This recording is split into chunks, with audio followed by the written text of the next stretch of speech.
প্রশ্ন, তারাবি নামাজ কত রাকাত তা নিয়ে যদি কিছু বলতেন। উত্তর, তারাবি নামাজ হযরত রাসূলুল্লাহ সাল্লাল্লাহু আলাইহি ওয়াসাল্লাম পড়েছেন 20 রাকাত। ইমাম বুখারী রাহিমাহুল্লাহু তাআলার উস্তাদ ইমাম আবু বকর ইবনে আবি শায়বা রাহিমাহুল্লাহু তাআলার সংকলিত হাদিসের কিতাব আল মুসান্নাফ প্রায় 39,000 হাদিস এই কিতাবে উল্লেখ আছে। এই কিতাবে হাসান সূত্রে হাদিস বর্ণিত, অর্থাৎ দলিলযোগ্য হাদিস কি নবী করিম সাল্লাল্লাহু আলাইহি ওয়াসাল্লাম তারাবি পড়েছেন 20 রাকাত।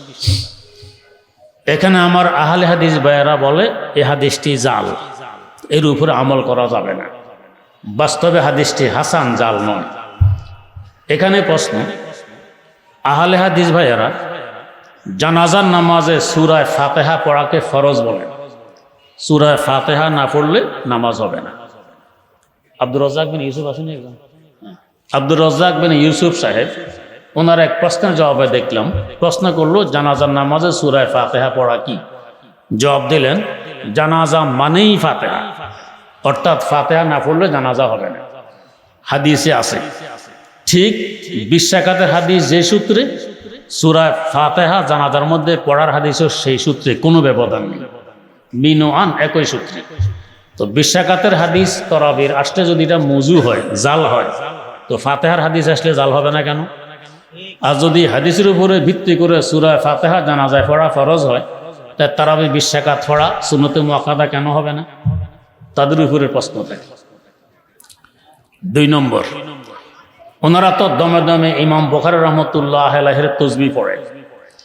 ইমাম বুখারীর জীবনী খুলে দেখুন, ফাথুল বারির মুকাদ্দমা, সেখানে উল্লেখ আছে তিনি তারাবি নামাজ পড়তেন 20 রাকাত। কিভাবে? এক এক রাকাতে তিনি পড়তেন 20 আয়াত। এক রাকাতে 20 আয়াত পড়লে যদি 8 রাকাত পড়েন তো কয় আয়াত পড়া হয়? 8 কুড়ি কত? 160। 160 আয়াত দৈনিক পড়লে 30 দিনে কয় আয়াত হয়? আর 30 দিনে কয় আয়াত হবে? 30 দিনে 3000, আর 30 মোট 4800, 1200, 4800 আয়াত হইল। কোরআন শরীফ আয়াত 4800 না বেশি আছে? 6000-এরও বেশি। এদিকে লেখা আছে তিনি কোরআন শরীফ খতম করতেন। তো যদি 8 রাকাত হইতো, আর উল্লেখ আছে প্রতি রাকাতে পড়তেন 20 আয়াত, তো 4800 আয়াত পড়া হয় পুরা মাসে, 1200-এর ঊর্ধ্বে কিছু আয়াত থেকে গেল, খতম তো হইল না। এবার আসো যদি 20 রাকাত পড়েন, তাহলে এক এক রাকাতে 20 আয়াত হলে 20 রাকাতে কত হয়? 400। 400 যদি 30 দিনে কত হবে? 120। তার মানে 12,000। 6,000 থেকে কয়েকটি আয়াত বেশি আছে, তো তিনি 2 খতম করতেন, 12,000 আয়াত হইতো 2 খতম করতেন। ইমাম বুখারীর জীবনীতে থেকে বোঝা যায় তিনিও কোরআন তারাবি পড়তেন কয় রাকাত? 20 রাকাত। 3 নম্বর, ইসলামের শুরু লগ্ন থেকে আজ পর্যন্ত মক্কায় মুকাররমা এবং মদিনায় মুনাওয়ারা তারাবি হয়ে আসছে 20 রাকাত।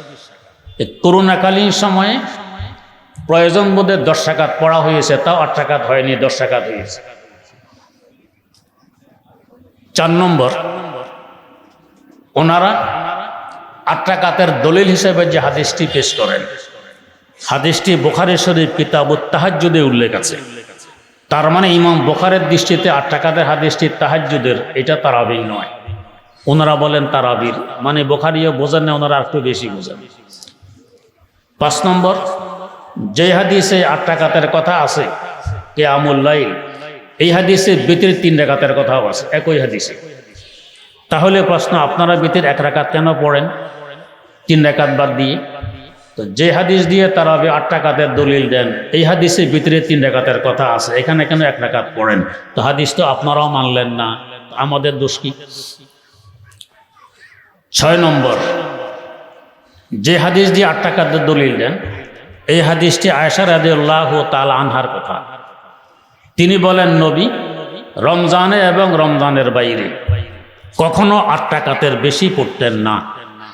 বুঝা গেছে এমন নামাজের কথা বলতেছেন যে নামাজে রমজানের বাইরেও পড়া হয়। না হলে কেন বলে রমজানে এবং রমজানের বাইরে 8 রাকাতের বেশি কিয়ামুল লাইল করতেন না? বুঝা গেছে এটা তাহাজ্জুদের কথা বলতেছেন, রমজানের বাইরে তাহাজ্জুদে পড়া হয় 8 রাকাত।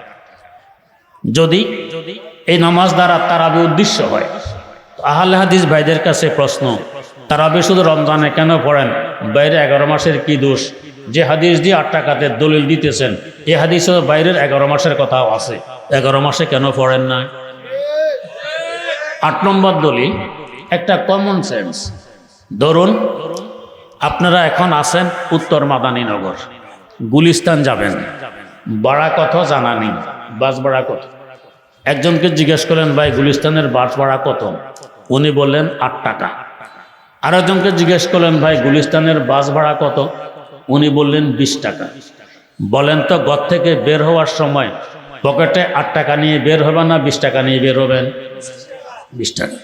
কারণ যদি 8 টাকা নিয়ে বের হন, বাস স্টেশনে এসে দেখেন যে আসলে ভাড়া 20 টাকা, গুলিস্তান যাওয়া যাবে? যাবে না। আর 20 টাকা নিয়ে বের হলে 8 টাকা ভাড়া হলেও যেতে পারবেন, 20 টাকা ভাড়া হলেও যেতে পারবেন। যদি 20 টাকা হয় ভালো কথা, পৌঁছলাম। 8 টাকা হলে 8 টাকা দিয়ে গুলিস্তান গেলাম, 12 টাকা উদ্বৃত্ত পকেটে আসে, ডাঁটছেন, নাস্তা খেতে পারবেন। এবারে আসুন, নামাজ বেহেশতের চাবি, মানে বেহেশতের ভাড়া। হাসর মাঠ হলো কাউন্টার। যাবার সময় আল্লাহ পাক জিজ্ঞেস করেন, বেহেশতে যে যাও ভাড়া আছে, নামাজ আছে? কই জি আছে। তো তারাবিও তো নামাজ? কই জি। কয় রাকাত এনেছো? তো আল্লাহ আনছি তো 8 টাকা। তো ভাড়া তো 20 টাকাতে ছিল, 8 টাকা যে আল্লাহ, বাকি 12 রাকাত নেই। ও তাহলে সেদিকে যাও। সেদিকে কি? জাহান্নাম, যেতে পারলেন না। আর আপনি 20 টাকাত নিয়ে গেলেন, যদি বাস্তবে 20 টাকাত হয় যেতে পারলেন ডান দিকে, আর যদি 8 টাকাত হয় তাও ডান দিকে যেতে পারলেন। উদ্বৃত্ত 12 রাকাত রয়ে গেছে, বেহেশতে গিয়ে ডাঁটছে নাস্তা করতে পারবেন। তাহলে কমন সেন্সও কি বলে? 20 টাকাত পড়বো, 8 টাকাত